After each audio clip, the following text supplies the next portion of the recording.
तो साथियों जय हिंद। आप सभी लोग कैसे हैं? आई होप आप लोग बहुत अच्छे होंगे, अपनी तैयारी एकदम बेहतरीन तरीके से कर रहे होंगे।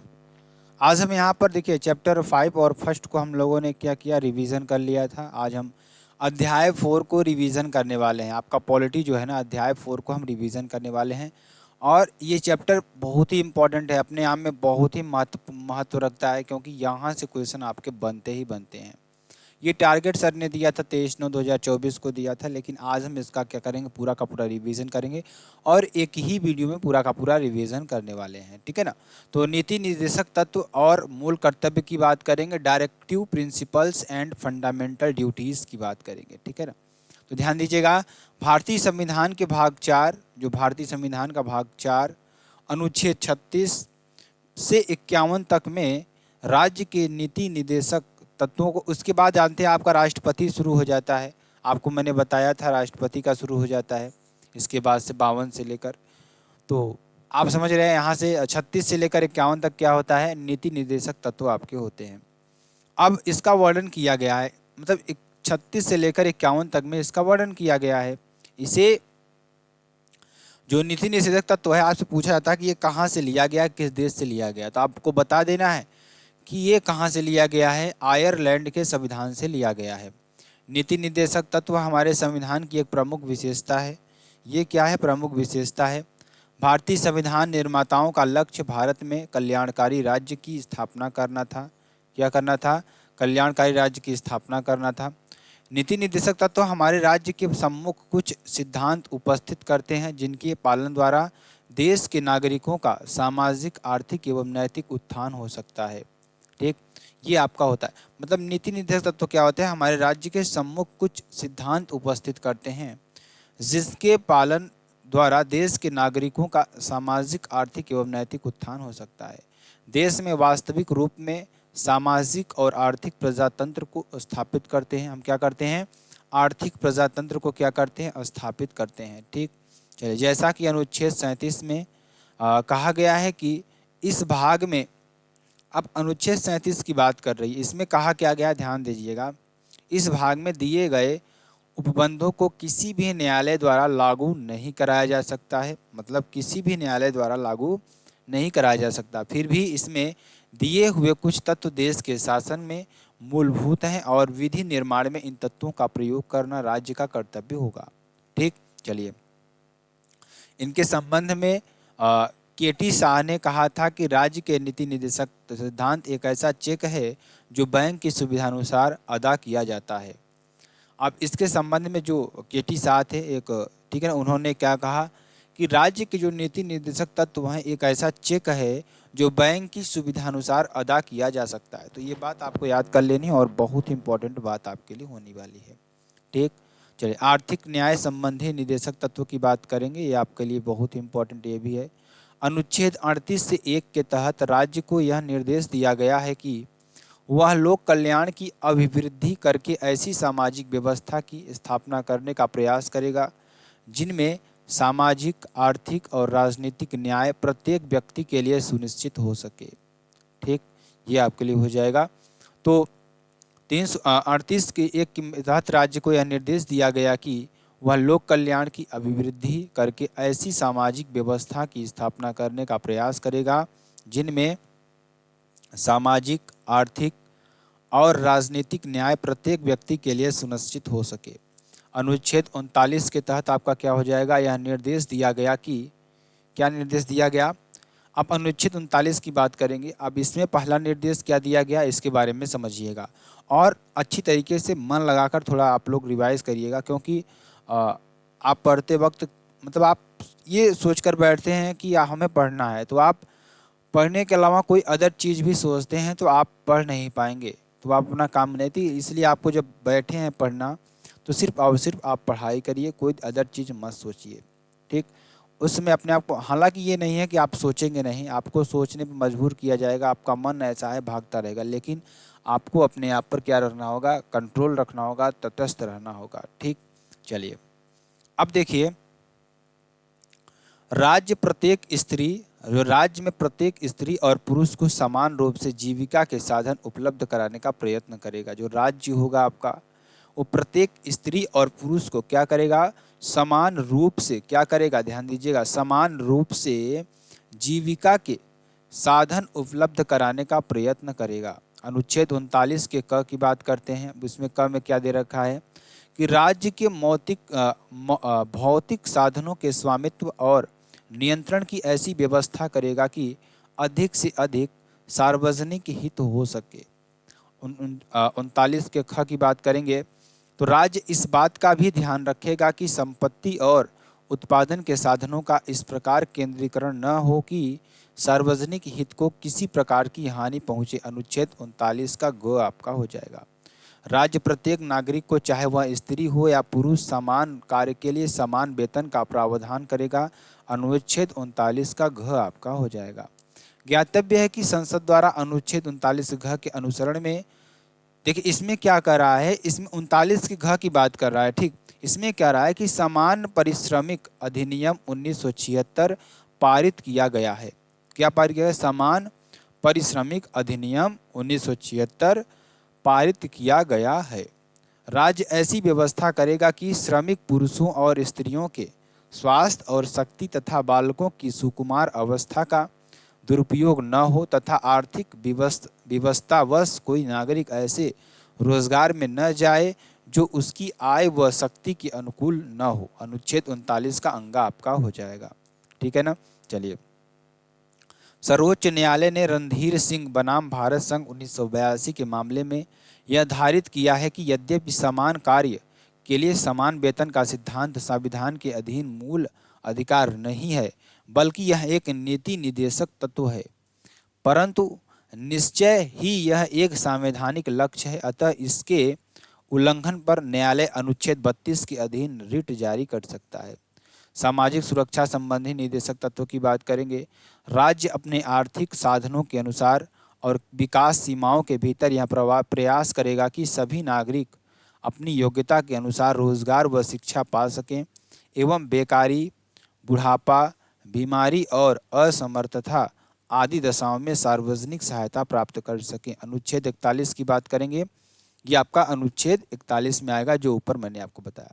अब देखिए, महात्मा गांधी राष्ट्रीय ग्रामीण रोजगार योजना, जिसे आप मनरेगा कहेंगे, काम पाने का अधिकार अनुच्छेद 43 के अंतर्गत आपका हो जाएगा। इसमें अनुच्छेद 43 के अंतर्गत इसको रखा गया है।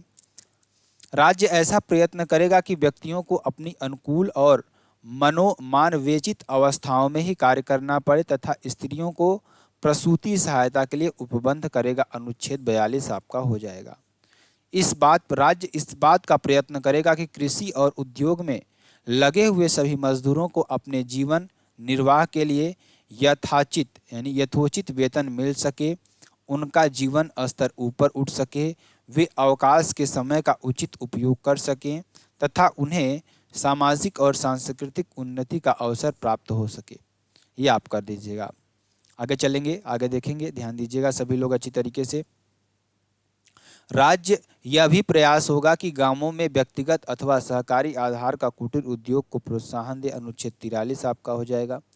राज्य उचित व्यवस्थापन या अन्य प्रकार से औद्योगिक संस्थानों के प्रबंध में कर्मचारियों को भागीदार बनाने के लिए कदम उठाएगा। अनुच्छेद 43 का क आपका हो जाएगा।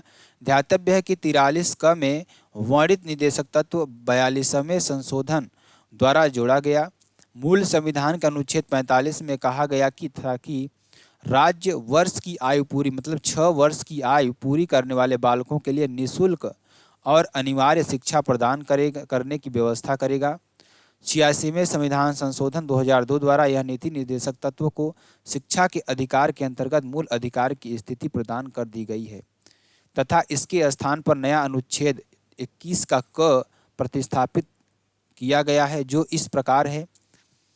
राज्य 6 वर्ष से 14 वर्ष तक की आयु वाले सभी बालकों के लिए निःशुल्क एवं अनिवार्य शिक्षा के लिए प्रयत्न करेगा या प्रयास करेगा। राज्य जनता के दुर्बल वर्गों, विशेषतया अनुसूचित जातियों तथा अनुसूचित जनजातियों के शिक्षा तथा अर्थ संबंधी, ध्यान दीजिएगा यहाँ पर क्या हो जाएगा, अर्थ संबंधी हितों की विशेषता सावधानी से उन्नति, ध्यान दीजिएगा, उन्नति करेगा। ठीक, ये आपके लिए हो जाएगा। और सामाजिक अन्याय तथा सभी प्रकार के शोषण के उसकी रक्षा करेगा, अनुच्छेद 46 आपका हो जाएगा। ठीक है ना, ये आपके लिए हो जाएगा, जो कि आपके लिए बेहद इंपॉर्टेंट और बेहद ही महत्वपूर्ण आपका हो जाएगा। ठीक, चलिए आगे चलेंगे, आगे आपके लिए बेहद इंपॉर्टेंट और बेहद ही महत्वपूर्ण आपके लिए हो जाएगा। ठीक है ना, चलिए ध्यान दीजिएगा सभी लोग अच्छी तरीके से। राज्य लोगों के जीवन स्तर और स्वास्थ्य को सुधारने के लिए प्रयत्न करेगा तथा इस उद्देश्य की पूर्ति के लिए औषधि में प्रयोग किए जाने के अतिरिक्त स्वास्थ्य के लिए हानिकारक मादक द्रव्यों तथा पदार्थों के सेवन पर प्रतिबंध लगाएगा। अनुच्छेद 47 आपका इसमें हो जाएगा। अब 39 के क की बात करेंगे तो 39 का क ध्यान दीजिएगा, के तहत राज्य को निर्देशित किया गया है कि वह इस बात का प्रयत्न करेगा कि कानूनी तंत्र का संचालन इस प्रकार हो कि सभी को समान रूप से न्याय उपलब्ध हो सके तथा आर्थिक रूप से कमजोर या किसी अन्य प्रकार के निर्योग्य व्यक्ति के लिए निःशुल्क विधिक सहायता व्यवस्था सुनिश्चित हो, जिससे कि वह न्याय प्राप्त करने से वंचित न रह जाए। 42वें संविधान संशोधन द्वारा आयोजित समाज कल्याण संबंधी निर्देशक तत्व आपको बताएंगे। अनुच्छेद 40 के तहत यह प्रावधान किया गया है कि राज्य ग्राम पंचायतों के गठन के लिए कदम उठाएगा और उन्हें उतने, ठीक है ना, ये आपका हो जाएगा, यहाँ पर हो जाएगा, मतलब यहाँ तक आप लिख सकते हैं, ग्राम पंचायतों के लिए कदम उठाएगा। ठीक, चलिए आगे अनुच्छेद 44 के तहत आपके लिए क्या हो जाएगा, यह उपबंधित किया गया कि राज्य भारत के समस्त राज्य क्षेत्र में नागरिकों के लिए समान नागरिक संहिता प्राप्त कराने का प्रयास करेगा। ठीक, राज्य कृषि और पशुपालन को आधुनिक और वैज्ञानिक बनाने का प्रयास करेगा तथा विशेष रूप से दुधारू और वाहक पशुओं की नस्लों के संरक्षण और सुधार के लिए तथा उनका वध रोकने के लिए कदम उठाएगा। अनुच्छेद 48 आपका हो जाएगा। ठीक, चलिए राज्य देश के पर्यावरण के संरक्षण और संवर्धन का तथा वन और वन्य जीवों की सुरक्षा का प्रयास करेगा। 48 का क आपका हो जाएगा। अनुच्छेद 49 के तहत राज्य प्रत्येक स्मारक, कलात्मक या ऐतिहासिक रुचि के स्थानों को जिसे संसद ने राष्ट्रीय महत्व घोषित कर दिया हो, रक्षा करने का प्रयत्न करेगा। अनुच्छेद 50 के तहत न्यायपालिका को कार्यपालिका में पृथक करने हेतु राज्यों को निर्देश दिया गया है। उसके अनुसार राज्य की लोक सेवाओं में न्यायपालिका को कार्यपालिका से पृथक करने के लिए राज्य कदम उठाएगा। ठीक, अनुच्छेद 51 की बात करेंगे, अंतर्राष्ट्रीय शांति और सुरक्षा तथा भारत की विदेश नीति संबंधी निदेशक तत्व के बारे में है। ठीक, नीति निर्देशक तत्व तथा मूल अधिकार में अंतर की बात करेंगे। मूल अधिकार न्यायालय द्वारा प्रवर्तनीय है, जबकि नीति निर्देशक तत्व न्यायालय द्वारा परिवर्तनीय नहीं है। मूल अधिकार की प्रकृति नकारात्मक है, जबकि नीति निर्देशक तत्व सकारात्मक प्रकृति के आपके हो जाएंगे। ठीक है ना, तो चलिए आगे देखते हैं, आगे आपके लिए क्या हो जाएगा, जो कि बेहद इंपॉर्टेंट और बेहद ही महत्वपूर्ण है। ठीक है ना, चलिए ध्यान दीजिएगा सभी लोग अच्छी तरीके से। यहाँ पर मूल अधिकार, ध्यान दीजिएगा, मूल अधिकार व्यक्तियों से संबंधित है। किससे संबंधित है? व्यक्तियों से संबंधित है। जबकि नीति निर्देशक तत्व राज्य से संबंधित है। किससे संबंधित है? राज्य से संबंधित है। ठीक, मूल अधिकार का मुख्य उद्देश्य राजनीतिक लोकतंत्र की स्थापना करना है। जो मूल अधिकार का मुख्य उद्देश्य हमारा क्या होना चाहिए? राजनीतिक लोकतंत्र की स्थापना करना। जबकि नीति निर्देशक तत्व का मुख्य उद्देश्य सामाजिक एवं आर्थिक लोकतंत्र और कल्याणकारी राज्य की स्थापना करना है। आपातकाल के समय मूल अधिकार निलंबित किए जा सकते हैं, जबकि नीति निर्देशक तत्व को निलंबित नहीं किया जा सकता। ध्यातव्य है कि अनुच्छेद 20 तथा अनुच्छेद 21 में प्रत्याभूत मूल अधिकार आपातकाल में निलंबित नहीं होते। ठीक है ना, आपका ये हो जाएगा बहुत ही इंपॉर्टेंट और बहुत ही महत्वपूर्ण आपके लिए हो जाएगा। ठीक, तो सभी लोग जरूर इस वीडियो को ज़रूर शेयर कर दीजिएगा, लाइक कमेंट सब्सक्राइब ज़रूर कर दीजिएगा। ठीक है ना, चलिए देखिए अन्य भागों में जो हमारे इसके अलावा मतलब 36 से लेकर 51 के अलावा भी अन्य भागों में हमारे जो नीति निर्देशक तत्व है ना, उनका वर्णन किया गया है। उसके बारे में भी अच्छी तरीके से समझते हैं। तो राज्य भाषाई अल्पसंख्यक वर्ग के बालकों को शिक्षा के प्राथमिक स्तर पर मातृभाषा में शिक्षा की पर्याप्त सुविधाओं की व्यवस्था करेगा। ये अनुच्छेद 350 के क में होगा। फिर से एक बार देखिए, राज्य जो होगा भाषाई अल्पसंख्यक वर्ग के बालकों को शिक्षा के प्रति प्राथमिक स्तर पर मातृभाषा में शिक्षा की पर्याप्त सुविधाओं की व्यवस्था करेगा। अनुच्छेद 351 के अनुसार देखिए क्या हो जाएगा, संघ का यह कर्तव्य है कि वह हिंदी भाषा के प्रसार तथा विकास के लिए कार्य करे। ठीक, ये आपका हो जाएगा। अनुच्छेद 335 के अनुसार देखिए क्या हो जाएगा, संघ या राज्य की सेवाओं में नियुक्ति करने में अनुसूचित जातियों और अनुसूचित जनजातियों के सदस्यों के दावों का प्रशासन की दक्षता बनाए रखते हुए ध्यान दिया जाएगा। अब हमारा आता है फंडामेंटल ड्यूटीज जो हमारी होती हैं, मूल कर्तव्य जो होता है उसके बारे में समझते हैं। मूल कर्तव्य क्या होता है, ध्यान दीजिएगा सभी लोग। और हम लोग सिर्फ और सिर्फ रिवीजन करने का कार्य करेंगे और कोई अन्य कार्य इसमें नहीं करने वाले हैं। भारत के संविधान के आरंभ में नागरिकों के लिए मूल कर्तव्यों का उल्लेख नहीं था। इसे 1976 में कांग्रेस द्वारा गठित सरदार स्वर्ण सिंह समिति की संस्तुति के आधार पर 42वें संविधान संशोधन 1976 द्वारा जोड़ा गया है। ठीक, अब संविधान में एक नया भाग 4 का क अनुच्छेद 51 क जोड़कर नागरिकों के लिए कुल 10 मौलिक कर्तव्यों का समावेश किया गया था। ज्ञातव्य है कि स्वर्ण सिंह समिति ने संविधान में कुल 8 मूल कर्तव्यों को जोड़ने का सुझाव दिया था, जिसमें नागरिकों द्वारा कर अदायगी का मूल कर्तव्य भी शामिल था। ठीक, ध्यातव्य है कि वर्तमान में अनुच्छेद 51 के क के अंतर्गत मौलिक कर्तव्यों की कुल संख्या 11 है। 11वां मूल कर्तव्य अनुच्छेद 51 क या क के ट के तहत 86वें संविधान संशोधन 2002 के द्वारा जोड़ा गया है। अनुच्छेद 51 क के अनुसार भारत के प्रत्येक नागरिक का यह कर्तव्य होगा कि वह क्या होगा, पहला कर्तव्य देखिए क्या होगा, क में संविधान का पालन करें और उसके आदर्शों, संस्थाओं, राष्ट्रध्वज और राष्ट्रगान का आदर करें। ठीक, ख में देखिए क्या है, स्वतंत्रता के लिए हमारे राष्ट्रीय आंदोलन को प्रेरित करने वाले उच्च आदर्शों को हृदय में संजोए रखे और उनका पालन करें। ठीक, भारत की प्रभुता, एकता और अखंडता की रक्षा करे और उसे अक्षुण्ण रखे। ठीक, देश की रक्षा करे और आह्वान किए जाने पर राष्ट्र की सेवा करे। ठीक, आपका ये हो जाएगा।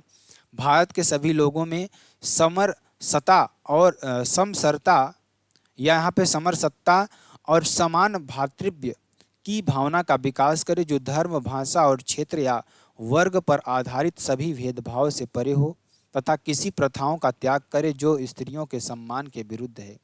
हमारी सामाजिक संस्कृति की गौरवशाली परंपरा का महत्व समझे और उसका परिरक्षण करें।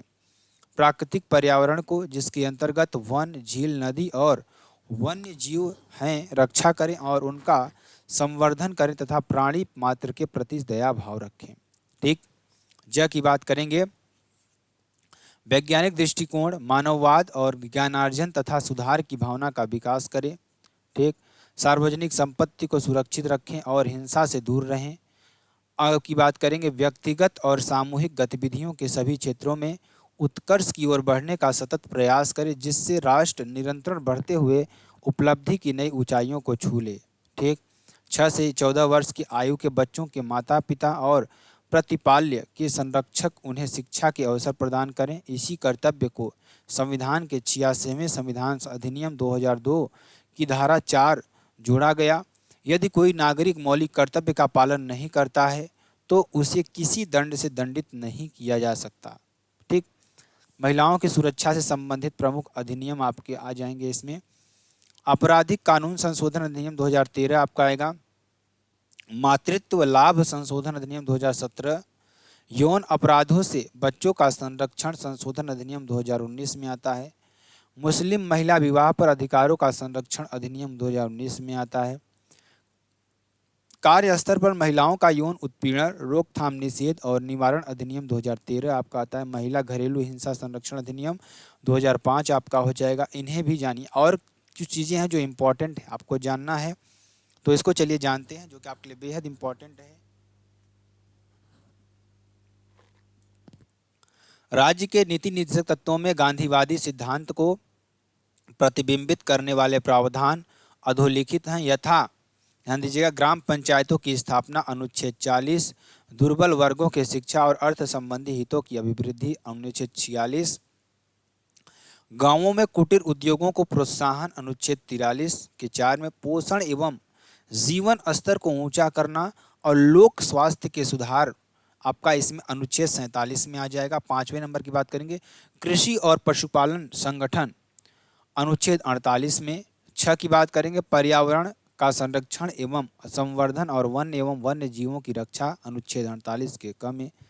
राष्ट्रीय महत्व के स्मारकों, स्थानों एवं वस्तुओं का संरक्षण और अनुच्छेद 49 और 8 में क्या है ध्यान दीजिएगा, कार्यपालिका का न्यायपालिका से पृथक्करण आपका अनुच्छेद 50 में हो जाएगा। संविधान संशोधन द्वारा समाविष्ट निदेशक तत्व एक दृष्टि में आपका ध्यान दीजिए 42वें संविधान संशोधन अधिनियम 1976 के द्वारा अनुच्छेद 39 का उपखंड च बालकों के स्वस्थ विकास के अवसर एवं सुविधाओं तथा नैतिक एवं आर्थिक प्रत्याग से रक्षा। 39 के क की बात करेंगे समान न्याय और निःशुल्क विविध सहायता। 43 के क की बात करेंगे उद्योगों के प्रबंधन में कर्मकारों का भाग लेना। 48 के क की बात करेंगे पर्यावरण, वन तथा वन्य जीवों की रक्षा करना। ठीक है ना। 44वें संशोधन अधिनियम 1978 की बात करेंगे। अनुच्छेद 38 के 2 की बात करेंगे राज्य आय की असमानता को कम करेगा तथा प्रतिष्ठा, अवसर एवं सुविधाओं की असमानता को क्या करेगा, समाप्त करेगा। 86वें संविधान संशोधन अधिनियम 2002 के द्वारा की बात करेंगे अनुच्छेद 45 का प्रतिस्थापन 6 वर्ष की आयु के बच्चों को देखरेख एवं शिक्षा संबंधी निर्देश आपका हो जाएगा। 97 बात करेंगे 97वें संशोधन अधिनियम 2011 के द्वारा अनुच्छेद 43 के ख की बात करेंगे सहकारी समितियों के गठन, संचालन, नियंत्रण व प्रबंधन संबंधी निर्देश आपका हो जाएगा। परीक्षा की दृष्टि से जो मोस्ट इंपॉर्टेंट पॉइंट है उसको चलिए हम लोग करते हैं। ठीक, तो कोई भी चीज़ इसमें आपको छोड़ी नहीं है। बहुत अच्छी नोट्स सर ने बनाया है, बहुत ही बेहतरीन नोट्स मैं कहूँगा इसको पॉलिटी के लिए। ठीक, राज्य के नीति निदेशक तत्वों को भारतीय संविधान की अनोखी विशेषता किसने कहा? तो एक बार फिर से मैं प्रश्न को पढ़ता हूँ। राज्य के नीति निदेशक तत्वों को ध्यान दीजिएगा। चलिए यहाँ पे देखेंगे तो भारतीय संविधान जो होता है हमारा, जो भारतीय संविधान है ना, अनोखी विशेषता किसने कहा था? डॉक्टर भीमराव अंबेडकर ने कहा था। ठीक, एक कल्याणकारी राज्य यानी वेलफेयर स्टेट की संकल्पना का समावेश भारत के संविधान के किस भाग में है? तो भाग 4 में है, जिसे नीति निदेशक तत्वों में आपको बताया गया है। राज्य के नीति निदेशक तत्वों को संविधान में शामिल करने का मुख्य उद्देश्य क्या है, आपको ये बताना है। तो सामाजिक और आर्थिक प्रजातंत्र स्थापित करना आपका ये हो जाएगा। नीति निदेशक तत्व को किस देश के संविधान से लिया गया है? तो आयरलैंड के संविधान से लिया गया है। राज्य के नीति निदेशक सिद्धांत एक ऐसा चेक है जो बैंक की सुविधा अनुसार अदा किया जाता है। किसने कहा था? तो केटी शाह ने कहा था। किसने कहा था? केटी शाह ने कहा था। किसने निदेशक तत्वों को संविधान की आत्मा कहा? तो जी ऑस्टिन ने कहा। परीक्षा की दृष्टि से बात करेंगे कौन कौन से नीति निदेशक तत्व 42वें संविधान संशोधन द्वारा भाग 4 में जोड़े गए। अब देखिए ये आपके कितने अनुच्छेद थे जो जोड़े गए थे, किसमें ध्यान दीजिएगा, 4 भाग जोड़े गए। अनुच्छेद 39 का क समान न्याय तथा निःशुल्क विधिक सहायता। 43 के क की बात करेंगे उद्योग के प्रबंधन में कर्मकारों का भाग लेना। 48 के क में पर्यावरण, वन तथा वन्य जीवों की सुरक्षा तथा अनुच्छेद 39 के खंड च की बात करेंगे शोषण से बच्चों एवं वयस्कों की सुरक्षा। किस अनुच्छेद के तहत कहा गया है कि प्रत्येक नागरिक को चाहे वह स्त्री हो या पुरुष हो समान कार्य के लिए समान वेतन दिया जाएगा? अनुच्छेद 39 की बात करेंगे तो राज्य संपूर्ण भारत के लिए एक समान सिविल संहिता, अ यूनिफॉर्म सिविल कोड का प्रावधान करेगा। किस अनुच्छेद के तहत उपबंधित है? तो ये अगर बात करें तो उपबंधित आपका 44 के तहत आपका उपबंधित हो जाएगा। परीक्षा की दृष्टि से बात करेंगे तो अनुच्छेद 39 क का संबंध किस नीति निदेशक तत्व से है? तो आपका बताना है समान न्याय एवं निःशुल्क विधिक सहायता से। ठीक, सहकारी समितियों के स्वैच्छिक गठन, स्वतंत्र संचालन, लोकतांत्रिक एवं नियंत्रण व्यावसायिक प्रबंधन को प्रोत्साहित करने हेतु किस अनुच्छेद के तहत राज्यों को निर्देश दिया गया है? तो अनुच्छेद 43 के ख के तहत दिया गया है। किस संविधान संशोधन अधिनियम द्वारा अनुच्छेद 43 ख को संविधान में जोड़ा गया? तो 97वें संविधान संशोधन अधिनियम 2011 के द्वारा। ये ऊपर ही हम लोगों ने पढ़ा। किस वाद में सर्वोच्च न्यायालय ने धारित किया कि राज्य के नीति निदेशक तत्व मूल अधिकारों तथा संवैधानिक अधिकारों के निर्वाचन में मार्गदर्शन का कार्य करते हैं? तो ये आपका हो जाएगा अशोक स्मोकलेस कोल इंडिया प्राइवेट लिमिटेड बनाम भारत संघ 2007। मूल अधिकार तथा नीति निदेशक तत्वों के मध्य सबसे प्रमुख अंतर क्या है? ये आपको बताना है। मूल अधिकार न्यायालय द्वारा प्रवर्तनीय है, जबकि नीति निर्देशक तत्व न्यायालय द्वारा प्रवर्तनीय नहीं है। कार्यपालिका का न्यायपालिका से पृथक्करण किस अनुच्छेद के तहत एक नीति निर्देशक तत्व है? तो अनुच्छेद 50 के तहत आपका हो जाए। किस अनुच्छेद का संबंध अंतर्राष्ट्रीय शांति और सुरक्षा के संवर्धन से है? तो अनुच्छेद 51 का आपका हो जाएगा। परीक्षा की दृष्टि से बात करेंगे, किस संविधान संशोधन द्वारा अनुच्छेद 31 ग को संविधान में जोड़ा गया? तो 25वें संविधान संशोधन द्वारा जोड़ा गया। मूल अधिकारों पर नीति निर्देशक तत्वों को वरीयता प्रदान करने वाला प्रावधान किस अनुच्छेद के तहत दिया गया है? तो अनुच्छेद 31 के ग के तहत आपका हो जाएगा। 25वें संविधान संशोधन अधिनियम द्वारा किन किन निर्देशक तत्वों को मूल अधिकारों एवं अनुच्छेद 14 तथा 19 पर श्रेष्ठता प्रदान किया गया? अनुच्छेद 39 के क तथा ग में परिवर्णित निर्देशक तत्वों को। ठीक है ना। किस वाद में कहा गया कि भाग 3 तथा भाग 4 के मध्य संतुलन संविधान का आधारभूत ढांचा है? ये आपको बताना है। तो मिनर्वा मिल बनाम भारत के वाद में। ठीक है ना। चलिए, परीक्षा की दृष्टि से अगर देखें तो वर्तमान में संविधान के तहत मूल कर्तव्यों की कुल संख्या कितनी है? तो 11 आपके हो जाएंगे। वर्तमान में संविधान के तहत मूल कर्तव्यों की कुल संख्या कितनी है? तो आप बता देंगे 11। 86वें संविधान संशोधन द्वारा अनुच्छेद 51 का क ट के तहत कौन सा मूल कर्तव्य जोड़ा गया? तो 6 से 14 वर्ष के बालकों को माता पिता या संरक्षक का यह कर्तव्य है कि उन्हें शिक्षा के अवसर प्रदान करें। भारतीय संविधान में मूल कर्तव्य किस देश के संविधान से लिया गया है? तो रूस के संविधान से लिया गया है। ठीक। संविधान के मूल कर्तव्यों की व्यवस्था 42वें संविधान संशोधन द्वारा किस वर्ष की गई? तो 1976 में की गई। संविधान के किस अनुच्छेद के तहत कहा गया है कि भारत के प्रत्येक नागरिक का यह कर्तव्य होगा कि वह प्राकृतिक पर्यावरण की रक्षा एवं सुधार करे? ठीक। अनुच्छेद 51 के क की बात करेंगे। 6 के तहत क्या होगा? किस समिति की सिफारिश पर संविधान में मूल कर्तव्यों को जोड़ा गया? तो स्वर्ण सिंह समिति की सिफारिश पर। स्वर्ण सिंह समिति के सुझाव में जोड़ा गया फेरबदल करके 42वें संविधान संशोधन द्वारा कुल कितने मूल कर्तव्यों को संविधान में जोड़ा गया? 10वें में जोड़ा गया। स्वर्ण सिंह समिति ने संविधान में कुल कितने मूल कर्तव्यों को जोड़ने की सिफारिश की थी? 8 मूल कर्तव्यों को जोड़ने की सिफारिश की थी। संविधान के किस भाग में मूल कर्तव्य दिए गए हैं? तो भाग 4 के क में अनुच्छेद 51 के क में आपका हो जाएगा। ठीक। ये आपका पूरा का पूरा मतलब चैप्टर आपका कौन सा था? चैप्टर 4 की बात हमने यहाँ पर की। ठीक। तो अगर आपको वीडियो पसंद आती है आप चैनल को लाइक कर सकते हैं, शेयर कर सकते हैं, कमेंट कर सकते हैं, सब्सक्राइब कर सकते हैं। फिर मिलते हैं नेक्स्ट वीडियो में नए टॉपिक के साथ। तब तक के लिए साथियों, जय हिंद, जय भारत।